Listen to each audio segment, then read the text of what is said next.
الحمد لله نحمده ونستعينه ونستغفره ونؤمن به ونتوكل عليه ونعوذ بالله من شرور أنفسنا ومن سيئات أعمالنا من يهده الله فلا مضل له ومن يضلله فلا هادي له ونشهد أن لا إله إلا الله وحده لا شريك له ونشهد أن سيدنا ونبينا ومولانا محمدًا عبده ورسوله أرسله بالحق بشيرا ونذيرا وداعيا إلى الله بإذنه سراجا وقمرا منيرا فأعوذ بالله من الشيطان الرجيم بسم الله الرحمن الرحيم للذين أحسنوا في هذه الدنيا حسنة وأرض الله واسعة إنما يوفى الصابرون أجرهم بغير حساب صدق الله العظيم وصدق رسوله النبي الكريم ونحن على ذلك من الشاهدين والشاكرين والحمد لله رب العالمين إلى يوم الدين اللهم صل على محمد كلما ذكره الذاكرون وكلما عن غفله الغافلون معزز سامعین کرام ملت اسلامیہ کے عزیز نوجوان دوستو، قرآن مجید کی ایک آیت کریمہ آپ حضرات کے سامنے تلاوت کی گئی ہے، جس میں اللہ تعالیٰ ارشاد فرماتا ہے لِلَّذِينَ أَحْسَنُوا فِي هَذِهِ الدُّنْيَا حَسَنَةٌ، ان لوگوں کے لیے اچھائی ہے، بھلائی ہے جو لوگ کے اچھائی کرتے ہیں اس دنیا کے اندر۔ اور پھر آگے ارشاد فرمایا وَأَرْضُ اللَّهِ وَاسِعَةٌ، اللہ کی زمین بڑی کشادہ ہے، بڑی وسیع ہے۔ اور پھر اس کے بعد تیسری بات یہ بتلائی گئی انما یوفی الصابرون، پس بے شک جو لوگ صبر کرتے ہیں ان کے لیے بڑا اجر ہے، بغیر حساب و کتاب کے لوگ جنت میں داخل کیے جائیں گے۔ جیسا کہ ہم مسلسل میرے اور آپ کے آقا تاجدار مدینہ محمد الرسول اللہ صلی اللہ علیہ وسلم کے سیرت کے گوشے سماعت کرتے آ رہے ہیں، اور نبوت کے 4 سال اور 5ویں سال سے پہلے مسلمانوں پر اتنا ظلم اور اتنا ستم بڑھ چکا، اس کا جواب دینا صحابہ کرام کے لیے بڑا ضروری تھا۔ آخر کب تک اس ظلم ستم کی چکی میں پستے رہے، آخر کب تک برداشت کرتے رہے۔ گزشتہ جمعے اور اس سے جمعے صحابہ کرام کی ایمانی طاقت اور ایمانی قوت اور ایمان کی قدر و قیمت کیا تھی ان لوگوں کے نزدیک، صحابہ اور صحابیات کے درمیان یہ بتلایا گیا۔ اب اس آیت کریمہ کے اندر اللہ تعالیٰ صحابہ کرام کو اور تمام قیامت تک کے آنے والے مسلمانوں کو یہ پیغام دیتے ہیں کہ جو اس دنیا کے اندر اچھائی کرے گا تو اس کے لیے اچھائی ملنا یقینی ہے، دنیا میں بھی ملے گی اور آخرت میں بھی ملے گی انشاءاللہ۔ اور اس کے بعد یہ فرمایا گیا کہ اللہ کی زمین بڑی کشادہ ہے، بڑی وسیع اور عریض ہے۔ اور پھر تیسری بات یہ فرمایا گیا کہ جو لوگ صبر کرتے ہیں، چاہے وہ بیماریوں پر، چاہے وہ مشکلات پر، مصیبت پر، چاہے وہ ظلم پر، چاہے کسی اور پر، جب زندگی کے اندر یہ چیزیں انسانوں کے سامنے آتی ہے تو بتلایا گیا کہ صبر کرو۔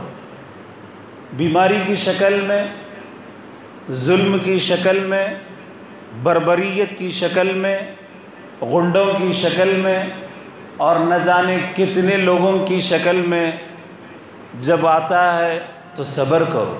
انما یوفی الصابرون، تو اللہ تعالیٰ بے شک ایسے لوگوں کو کیا کرتے ہیں؟ ثواب دیتے ہیں، بغیر حساب و کتاب کے ثواب دیتے ہیں، جس کی کوئی گنتی نہیں ہوگی۔ کیوں؟ ایک طرف ظالم ہے، ایک طرف مظلوم ہے، ایک طرف ظالم ہے، ایک طرف مظلوم ہے۔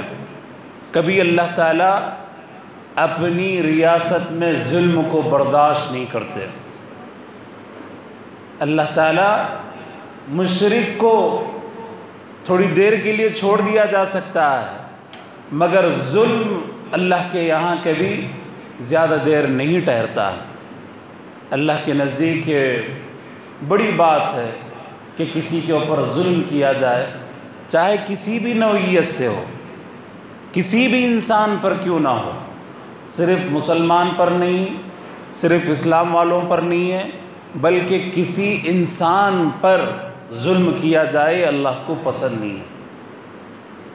اور یہ جو واقعات جو رونما ہوتے رہے صحابہ کرام کے ساتھ، اس کے اندر ان کی دلجوئی کے لیے اور پھر ان کو ہمت بندھانے کے لیے جو یہ آیتیں نازل کی گئی، قیامت تک کے آنے والے مسلمانوں کے لیے بڑا سبق ہے۔ کسی بھی اعتبار سے اگر آپ ستائے ہوئے ہو، اگر مظلوم ہو، تو ان آیتوں کو پڑھے تو انشاءاللہ تسلی اور تشفی ہوگی۔ اب جیسا کہ نبوت کے چوتھے اور 5ویں سال کے درمیان میں صحابہ کرام پر ظلم اور ستم حد سے زیادہ بڑھ چکا تھا۔ روایتوں کے اندر آتا ہے حضرت عثمان بن عفان رضی اللہ تعالیٰ عنہ اور دوسرے صحابہ جو ایمان لے آئے، تو جب ان کے رشتہ داروں کو پتہ چلا، سیر کی کتابوں کے اندر لکھا ہے اونٹ کو جب ذبح کیا جاتا ہے، جب اس کی کھال نکالی جاتی ہے، اور گائے کو جب ذبح کیا جاتا ہے، جب اس کی کھال نکالی جاتی ہے، کچی کھال کے اندر ان مظلوموں کو لپیٹ دیا جاتا، باندھ دیا جاتا، جو تازی کھال ہوتی اس میں لپیٹ دیا جاتا، اور پھر اس کے بعد اس عرب کی تپتی ہوئی زمین پر ان کو لٹا دیا جاتا۔ تو آپ اندازہ لگائیے کہ اس آدمی کا کیا حال ہوگا۔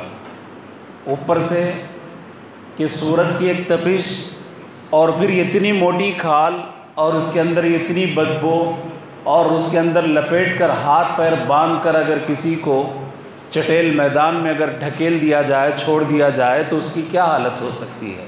یہ اللہ ہی بہتر جانتا ہے، یہ وہ صحابہ کرام ہی بہتر جانتے تھے جنہوں نے اپنے ایمان کی حفاظت فرمائی، جنہوں نے اپنی جانوں کے نذرانے دے کر اپنی ہتھیلیوں میں اپنی جان رکھ کر انہوں نے اسلام کی اچھی طریقے سے حفاظت فرمائی۔ اس کے باوجود یہ جو دشمنان اسلام تھے باز نہیں آئے، ان کے کلیجے ٹھنڈا نہ پڑے، یہاں تک کہ مسلمان مرتد ہو جائیں نعوذ باللہ، اپنے آبائی دین پر واپس آ جائیں، تب تک یہ لوگ خاموش بیٹھنے والے نہیں تھے۔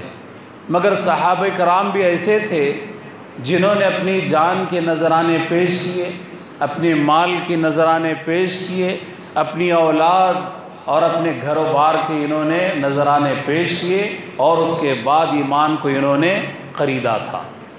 اب ان کے نزدیک ایمان کی بڑی قدر تھی، اسلام کی بڑی قدر تھی۔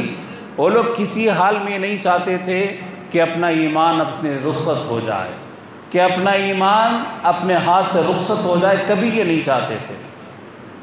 اب پھر اس کے بعد صحابہ کرام پہاڑیوں کی جو چوٹائی، جو اونچائی ہوتی تھی اس پر اور گھاٹیوں میں چھپ چھپ کر نماز پڑھا کرتے تھے۔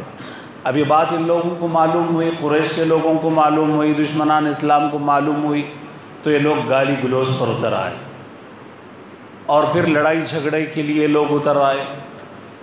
حضرت سعد بن نبی وقاص رضی اللہ تعالیٰ عنہ یہ پہلے صحابی رسول ہیں جنہوں نے کافر کے زور سے ایک تماچا ایسا سر پر مارا جس سے خون بہہ نکلا۔ اسلام کے اندر سب سے پہلے ان کے ہاتھ سے جو کسی کافر کو جو خون نکلا ہے، سب سے پہلے یہ صحابی تھے، سعد بن نبی وقاص رضی اللہ تعالیٰ۔ برداشت کی بھی ایک حد ہوتی ہے، ظلم و ستم بھی سہنا ایک حد ہوتا ہے۔ حضرت سعد بن نبی وقاص رضی اللہ تعالیٰ نے ایک زور سے ایسا تماچا لگایا کہ اس ظالم کو جو ہے نا دن میں تارے نظر آئے اور خون بہنا شروع ہوا۔ پھر جا کر ان لوگوں کا غصہ کچھ کم ہوا، ٹھنڈا ہوا کہ ہم خواہ کے ان پر ظلم کر رہے ہیں، ان کو پریشان کر رہے ہیں۔ اپنی غلطیوں پر ان لوگوں کو ندامت ہوئی، اور پھر اس کے بعد ظلم ستم نبوت کے 4 اور 5ویں سال میں حد سے زیادہ بڑھ چکا تھا۔ اب اللہ کے نبی صلی اللہ علیہ وسلم ایک جگہ، ایک مکان تھا، ایک صحابی رسول ارقم بن ارقم رضی اللہ تعالیٰ عنہ، جس کو سیر کی کتابوں کے اندر لکھا ہے دار ارقم، ارقم رضی اللہ تعالیٰ عنہ کا گھر، اور یہ ایک دم بالکل اونچائی پر تھا، کسی کی نظر نہیں پڑتی تھی، مطلب بالکل چھپا ہوا تھا۔ وہاں پر صحابہ کرام بھی چپکے چپکے آتے، اللہ کے نبی صلی اللہ علیہ وسلم بھی وہاں پہ جاتے۔ صحابہ کی تعلیم اور تربیت کا انتظام اسی گھر میں تھا، دار ارقم میں۔ اور پھر اس کے بعد مشورہ ہوا، ظلم و ستم حد سے زیادہ بڑھ چکا تھا، تو اللہ کے نبی صلی اللہ علیہ وسلم مسلمانوں کو، صحابہ کو اس بات کی اجازت دیے کہ آپ اگر مکہ مکرمہ میں رہنا چاہتے ہو تو رہو، ورنہ آپ لوگ حبشہ کی طرف ہجرت کر جاؤ، حبشہ کی طرف ہجرت کر جاؤ۔ اب آج تک ہم لوگ سنتے رہے کہ ہجرت ہجرت ہجرت کس کو کہتے ہیں؟ ہجرت، چلیے یہ بھی ایک سنتے چلتے ہیں۔ ہجرت اس کو کہتے ہیں جو خالصتاً اللہ کے لیے، دین کے لیے، ایک اپنے آبائی وطن کو چھوڑ کر دوسری جگہ چلا جانا، اس کو ہجرت کہتے ہیں۔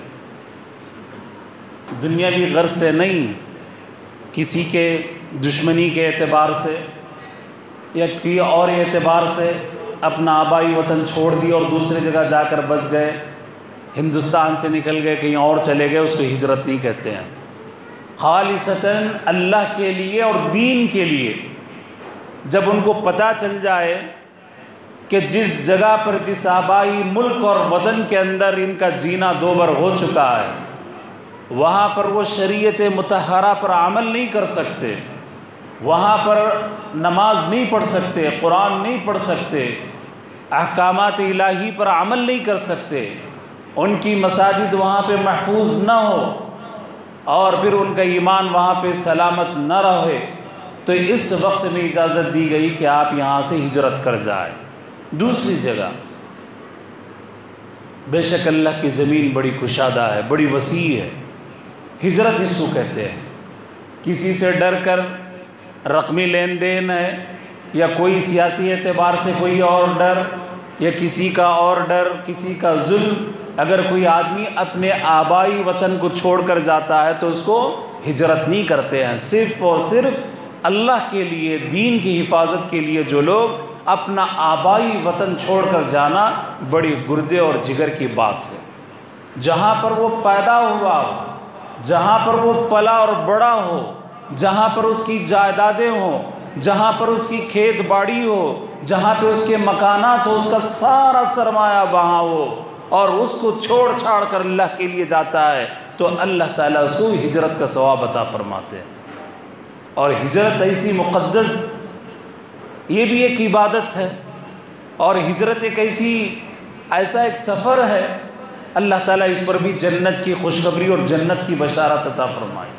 اللہ، ہجرت ہم لوگوں کو سمجھ میں آئی، اور یہ کوئی معمولی کام نہیں ہوتا ہے۔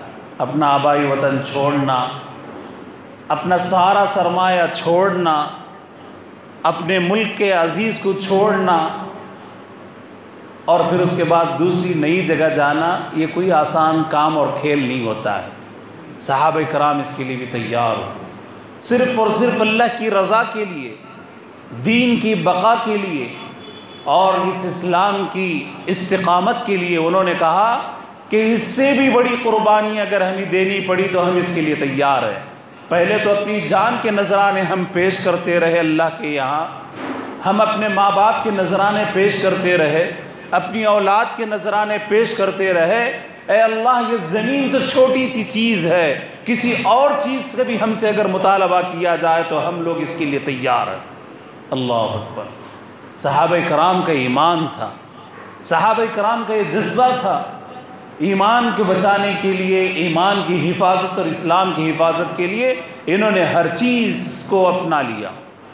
پھر اس کے بعد اللہ کے نبی صلی اللہ علیہ وسلم اجازت مرحمت فرمائے کہ آپ لوگ حبشہ چلے جائیے، اور مکۃ المکرمہ سے حبشہ کا فاصلہ بڑا دور کا فاصلہ تھا۔ بحر احمر یعنی جو جدہ کی جو ساحل ہے، مکے سے ہوتے ہوئے اور پھر وہاں سے حبشہ کے لیے اس وقت میں کشتیاں سفارتی طور پر اور لین دین کی غرض سے کشتیاں اس وقت بھی جایا کرتی تھی۔ صحابہ کرام کو جب اجازت ملی، 12 مرد 4 یا 5 عورتیں اس قافلے کے اندر تھیں۔ راتوں رات آخری صبح ہونے سے چند ساعتوں پہلے یہ قدسی نفسیہ جو 12 افراد پر مشتمل تھا اور جس کے اندر 4 یا 5 عورتیں تھیں، یہ پورے کے پورے مل کے کشتی میں بیٹھے اور سوار ہو کر حبشہ کی طرف چلے گئے۔ اور یہ حبشہ ایک ملک ہے، آج بھی ہے یہ ملک، حبشہ کی طرف یہ لوگ نکل پڑے۔ اور وہاں کا جو بادشاہ تھا جس کا نام نجاشی ہے، اس کا نام اسحمہ، اصل نام اس کا کیا ہے؟ اسحمہ ہے، سیر کی کتابوں کے اندر لکھا ہے اسحمہ نجاشی بادشاہ تھا، اور یہ مسلکاً عیسائی تھا۔ آج کل کے عیسائی نہیں ہیں جس کی تورات بدل دی گئی اور جس کی کتابیں آسمانی بدل دی گئیں، ایسے لوگ نہیں تھے، بلکہ خالصتاً جو عیسیٰ علیہ السلام پر جو تورات نازل کی گئی تھی، جو اللہ کے احکامات تھے، جو اللہ کے نبی کے احکامات تھے، اس پر عمل کرنے والے اور اس پر چلنے والے وہ لوگ تھے، بڑے سچے تھے، ایمان والے تھے، وہ لوگ بھی ایمان والے تھے۔ اللہ کے نبی صلی اللہ علیہ وسلم کو معلوم ہوا بڑا عادل بادشاہ تھا، عدل و انصاف، کسی پر ظلم نہیں ہوتا تھا اس کی رعایا میں۔ اللہ کے نبی صلی اللہ علیہ وسلم اجازت دیے اور 12 مرد 4 یا 5 عورتیں حبشہ کی طرف ہجرت کر کے چلی گئی۔ جب صبح اٹھے یہ دشمنان اسلام، ان کو پتہ چلا، معلوم ہوا کہ ہمارے لوگ مکۃ المکرمہ چھوڑ کر حبشہ کی طرف چلے گئے، ابھی ظالموں پر بجلی پڑی کہ ہم جو ان پر ظلم کرتے تھے اب یہ تو ختم ہونے والا ہے، اب اسی طریقے سے ایک بعد دیگرے پھر لوگ دوسرے ملکوں کی طرف جاتے رہیں گے اور ہماری بدنامی ہوتی رہے گی۔ تو اس لیے انہوں نے یہاں سے پلان بنانا شروع کیا، ترتیب بنانا شروع کی کہ ان لوگوں کو پھر وہاں سے واپس بلایا جائے، وہاں سے لایا جائے۔ اچھا، پھر رمضان کا درمیان میں ایک رمضان کا مہینہ بھی آ گیا۔ اب رمضان کے مہینے میں ایک عجیب و غریب واقعہ ہوا۔ بعض صحابہ کرام ہجرت کر کے مکۃ المکرمہ سے حبشہ کی طرف چلے گئے اور لوگ سکون سے اطمینان سے وہاں پہ زندگی گزار رہے ہیں، اور جو مکہ مکرمہ میں جو بعض لوگ تھے جو جا نہیں سکتے تھے، کسی وجہ سے ہجرت نہیں کر سکتے تھے، اب وہ لوگ یہاں پہ ظلم اور ستم کی چکی میں پس رہے تھے۔ درمیان میں رمضان المبارک آیا۔ رمضان المبارک کا ایک ایسا مبارک موقع تھا، حرم شریف کے اندر اللہ کے نبی صلی اللہ علیہ وسلم قرآن کی تلاوت فرما رہے تھے۔ کیا کر رہے تھے؟ قرآن کی تلاوت، نماز میں مشغول ہو گئے اور سورۃ النجم 27ویں پارے میں ہے تلاوت کرنا شروع کیے۔ اب آپ کو دیکھنے کے لیے پہلے سے تو انتظار میں رہتے تھے دشمنان اسلام کہ آپ کو ستایا جائے، آپ کو تکلیف دی جائے۔ بڑے بڑے ظالم، بڑے بڑے دشمنان اسلام اللہ کے نبی صلی اللہ علیہ وسلم کی تھوڑی دوری پر تھے۔ آپ صلی اللہ علیہ وسلم جب قرآن پڑھ رہے تھے ایسا محسوس ہو رہا تھا کہ قرآن کی آیتیں ابھی ابھی نازل ہو رہی ہیں۔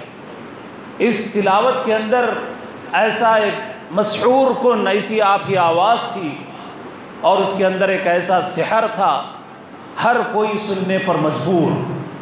ابو لہب بھی ہے، ابو جہل بھی ہے، بڑے بڑے دشمنان اسلام حرم شریف کے اندر بیٹھے ہوئے ہیں۔ میرے اور آپ کے آقا محمد الرسول اللہ صلی اللہ علیہ وسلم قرآن کی تلاوت کرتے جا رہے، قرآن کی تلاوت کرتے جا رہے۔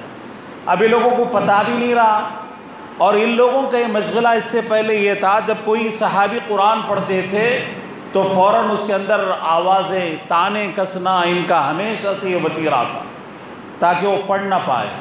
مگر یہاں پہ معاملہ بالکل الٹا ہو گیا۔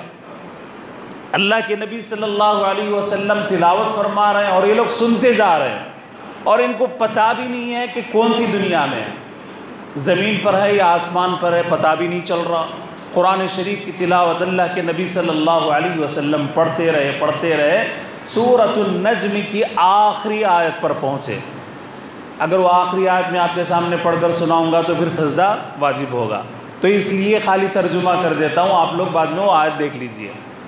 اللہ کے لیے سجدہ کرو اور اللہ کی عبادت کرو، اس آیت کریمہ کا ترجمہ ہے۔ اور اگر نماز میں اگر پڑھتے ہیں تو پھر سجدہ کرنا پڑتا ہے، یا اگر آپ تلاوت کریں گے تو آپ کو سجدہ کرنا پڑتا ہے۔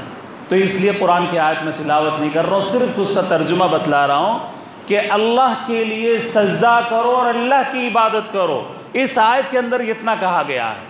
اب جیسے اللہ کے نبی صلی اللہ علیہ وسلم یہ آیت کریمہ تلاوت فرمائے، فوراً سجدے کے اندر چلے گئے، اللہ کے سامنے جھک گئے، فوراً سجدے کے اندر جیسے ہی گئے۔ اور یہ جو دشمنان اسلام قرآن سن رہے تھے ان کو پتہ بھی نہیں تھا، وہ لوگ بھی سجدہ کر بیٹھے۔ چلو قصہ ختم ہو گیا۔ جس چیز کو یہ لوگ روکتے رہے، منع کرتے رہے سجدہ کرنے سے، ایک اللہ کے سامنے جھکنے سے، جو اللہ ساری کائنات کا مالک اور خالق ہے، اس کے سامنے جھکنے سے ساری زندگی لوگ زور لگاتے رہے۔ اس کے اندر بڑے بڑے سورما تھے، اس کے اندر بڑے بڑے غنڈے تھے، جتنے بھی تھے سب کے سب سجدہ کر بیٹھے۔ اب پھر اس کے بعد سجدے سے جب اللہ کے نبی صلی اللہ علیہ وسلم بر اٹھے اور پھر قرآن کی تلاوت شروع کی، تو اب ان لوگوں کی ہوش و حواس اڑ چکے تھے۔ ارے ہم جس کام سے روکتے رہے وہ کام ہم کر بیٹھے، اللہ کے نبی کے ساتھ ہم سجدہ کر بیٹھے۔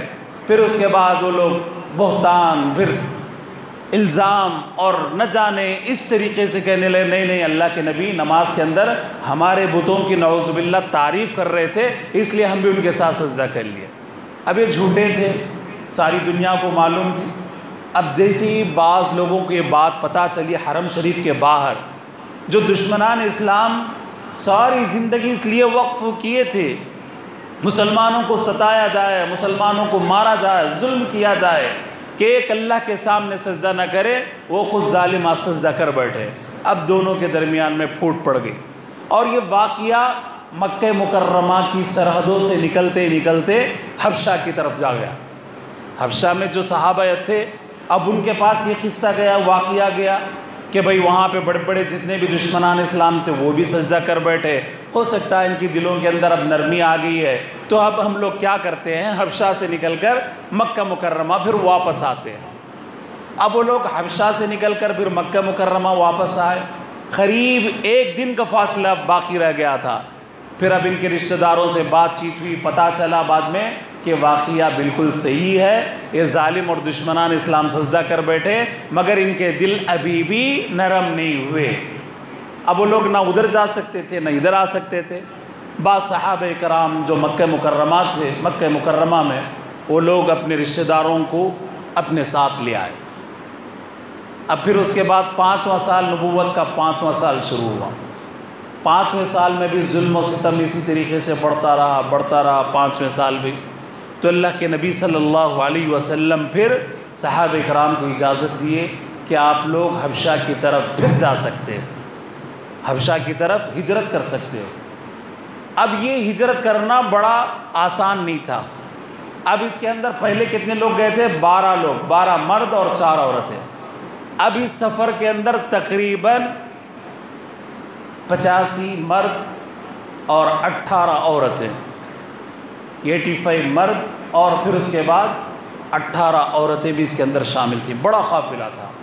اب یہ لوگ پہرے لگا کے بیٹھے تھے، اب اس کے بعد کوئی مکہ مکرمہ سے کوئی ہمارا آدمی ہمارے خاندان کا حبشہ کی طرف نہیں جائے گا۔ مسلمان ہوتے ہیں، اللہ ان کے ساتھ ہوتا ہے، اسلام کی طاقت، ایمان کی طاقت ان کے دلوں کے اندر ہوتی ہے، چاہے کیسا ہی کیوں نہ ہو۔ اب پھر اس کے بعد اب یہ لوگ تیاری کر لیے، پھر وہی آخری وقت رات کے آخری حصے میں یہ لوگ پھر یہاں سے ہجرت کر چلے گئے۔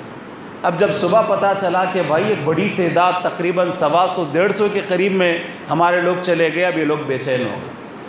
اب بولے نہیں، اب علاج کرنا ضروری ہے، پہلے تو گئے آگے، اب نہیں۔ اب پھر اس کے بعد عمر بن عاص رضی اللہ تعالیٰ عنہ، جو بڑے پڑھے لکھے تھے، ابھی وہ ایمان نہیں لے آئے تھے، عمر بن عاص بڑا سمجھدار آدمی، اور پھر عبداللہ بن ربیعہ یہ بھی بڑا پڑھا لکھا تھا، اور سفر کا بڑا ان کو طویل ان کے پاس ایک اچھا ریکارڈ تھا کہ سفر ادھر کرنا ادھر کرنا، معلومات اچھی تھی۔ اب جتنے بھی دشمنان اسلام تھے انہوں نے یہ طے کیا کہ ان دونوں کو سفیر بنائیں گے، امبیسڈر بنائیں گے، اور یہاں سے روانہ کریں گے، اور پھر ان کو پکڑ کر لایا جائے، جتنے بھی لوگ چلے گئے۔ اب اس سے پہلے ایک بڑی سازش کی گئی، عمر بن عاص اور عبداللہ بن ربیعہ کے ہاتھ میں قیمتی تحائف دیے گئے، عطر اور اچھی اچھی چیزیں جتنی بھی تھے، بڑے بڑے قیمتی تحفے گفٹ ان کے حوالے کیے گئے، اور کہا کہ یہ جاؤ اور وہاں پر جتنے بھی وہاں پہ مشیر ہیں، وزیر ہیں، بادشاہ ہیں، ان تک کے تحفے تحائف دو، اور پھر اس کے بعد ان لوگوں کو وہاں سے پکڑ لے آؤ۔ عبداللہ بن ربیعہ، عمر بن عاص مکے سے نکلے اور حبشہ کی طرف گئے، اور وہاں جانے کے بعد سب سے پہلے وہ لوگ کیا کرے، چمچوں کو پکڑنا شروع کیے، جو بادشاہ کے پاس جو چمچے رہتے، چھیلے رہتے، ان کو پکڑنا شروع کیے۔ کون ہے بادشاہ کے قریب میں، کون ہے مشیر، کون ہے وزیر، کون ہے؟ اب اس کو قیمتی تحفے تحائف دیے، اور پھر اس کے بعد سارا مدعا ان کے سامنے بیان کیا گیا کہ یہ لوگ نادان ہیں، ان کو پتہ نہیں ہے، یہ لوگ بھاگ آئے ہیں، ان کے باپ دادا ان کو بلا رہے ہیں، ان کی اس لیے ہمارے حوالے کرو، اور آپ بھی بادشاہ سے سفارش کرو۔ وہ لوگ تیار ہو گئے، اس لیے کہ وہ لوگ سوداگر تھے۔ آج کل جس طریقے سے ہمارے ملک میں بھی ہوتا ہے، سب سے پہلے جو مطلب جب بھی مشورے کا وقت آتا ہے، ایک ایم پی کو ادھر سے ادھر خریدنا، وہ لمبے چوڑے بہت داستان ہے، سمجھے۔ تو اسی طریقے سے یہ روایتیں بہت پہلے سے چلی آ رہی ہیں۔ سوداگر تھے، انہوں نے بیچ دیا اپنا ایمان۔ پھر اس کے بعد بادشاہ کی سلطنت میں اور وہاں پہ دربار میں جتنے بھی اس کے وزیر تھے، مشیر تھے، کہنے لگے بادشاہ سلامت آج ایک میٹنگ بلائیے، اور اس کے اندر یہ جو لوگ بھاگے ہوئے بھگوڑے ہیں ان کے بارے میں آپ فیصلہ کیجئے، لوگ بھاگے ہوئے ہیں۔ بادشاہ نے کہا کہ اچھی بات، اور قیمتی تحائف یہ لوگ پہلے لے چکے تھے، بڑی بڑی رقمیں لے چکے تھے، موٹی موٹی رقمیں لے چکے تھے، اور سب ان مسلمانوں کے خلاف میں زہر اگلنا شروع کیا۔ اور پھر اس کے بعد بادشاہ نے کہا کہ ٹھیک ہے، میں ایک طرفہ بات نہیں سنتا ہوں، وزیر کی بھی بات نہیں سنتا ہوں، مشیر کی بھی بات نہیں سنتا ہوں، ایک طرفہ بات نہیں سنتا ہوں، بلاؤ مسلمانوں کو۔ پھر اس کے بعد مسلمان ڈر گئے کہ بھائی اب بادشاہ سلامت جس ملک میں رہ رہے ہیں اس کا بادشاہ بلا رہا ہے، تو انہوں نے کہا کہ جو کچھ کہیں گے سچ کہیں گے، چاہے ہم کو یہاں سے نکلنا پڑے، سچ کہیں گے، جھوٹ نہیں کہیں گے۔ پھر اس کے بعد جعفر بن ابی طالب رضی اللہ تعالیٰ عنہ کو امیر بنایا گیا، اور پھر اس کے بعد واقعہ بڑا طویل ہے، مختصراً یہ ہے، بادشاہ پوچھنے لگا کہ یہ لوگ تمہیں لینے کے لیے آئے ہیں، اور عبداللہ بن ربیعہ، عمر بن عاص نے ایک فصیح اور بلیغ تقریر اس پارلیمنٹ میں کی، حبشہ کی پارلیمنٹ میں، اے بادشاہ سلامت یہ لوگ نادان ہیں، ان کو پتہ نہیں ہے، ان کے باپ دادا اور ان کے چچاؤں نے پکڑ کر لانے کے لیے کہا ہے، یہ لوگ نادان ہیں، اس لیے ہمارے حوالے کر دیجئے۔ مگر حبشہ کا جو بادشاہ تھا بڑا زیرک تھا، بڑا عقل مند ہوشیار تھا، اس نے کہا کہ نہیں، دال میں کچھ کالا ہے، جب تک مسلمانوں کی بات نہ سن لو اس وقت تک تمہیں حوالے نہیں کروں گا۔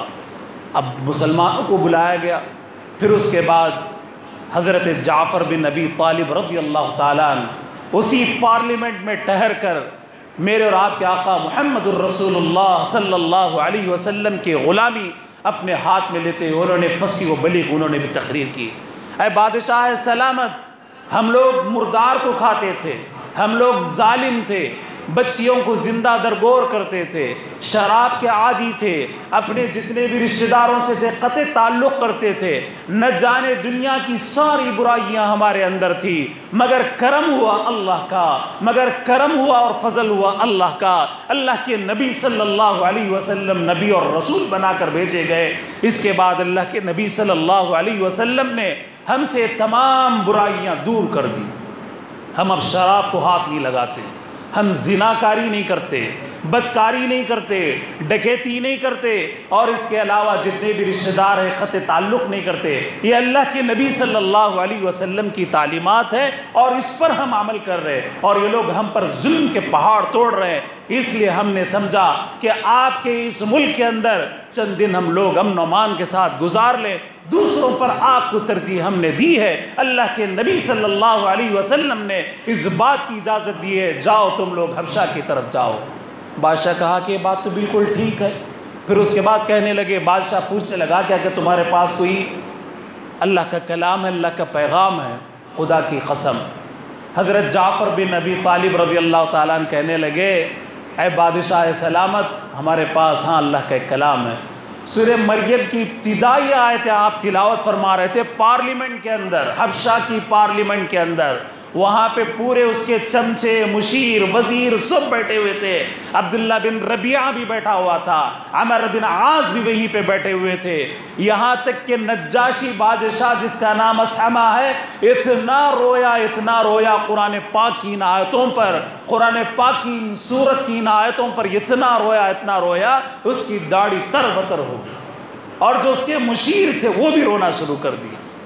اب اس کے بعد بادشاہ کہنے لگا، یہ وہی قرآن ہے، یہ وہی آیتیں ہیں جو ہمارے بھی نبی پر اللہ تعالیٰ نے پیغام الہی کو بھیجا تھا.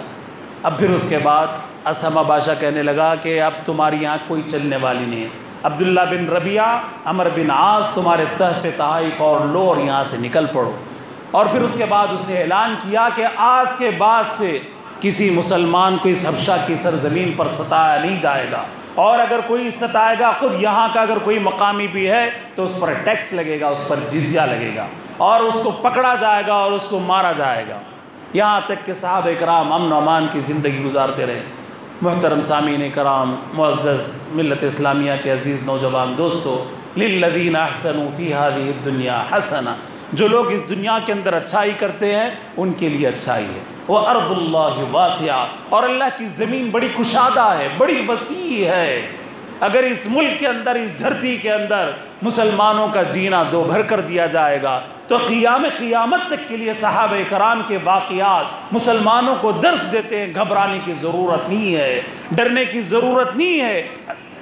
اپنے ایمان کی حفاظت کرو، اپنے اسلام کی حفاظت کرو. اب ایمان کی حفاظت کیسے ہوگی؟ اللہ کے نبی صلی اللہ علیہ وسلم سے ہمارا رشتہ جڑ جائے، آپ کی سنتوں پر ہم جڑ جائیں تو تب جا کر ہمارا ایمان بھی مضبوط ہو سکتا ہے. آپس میں اتفاق اور اتحاد سے ہمارا ایمان بھی محفوظ رہ سکتا ہے.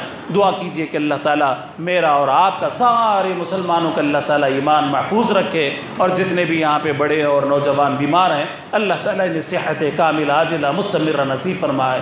جو مقروض ہے اللہ تعالیٰ ان کے قرضوں کو دور فرما دے، جو پریشان حال ہے اللہ ان کے پریشانیوں کو دور فرما دے. جتنے بے روزگار ہیں اللہ تعالیٰ کے لیے حلال نصیب فرمائے. جتنے تاجر حضرات بیٹھے ہوئے اللہ تعالیٰ ان کی تجارتوں کے اندر خوب برکت عطا فرمائے. وآخر دعوانا الحمدللہ رب العالمین.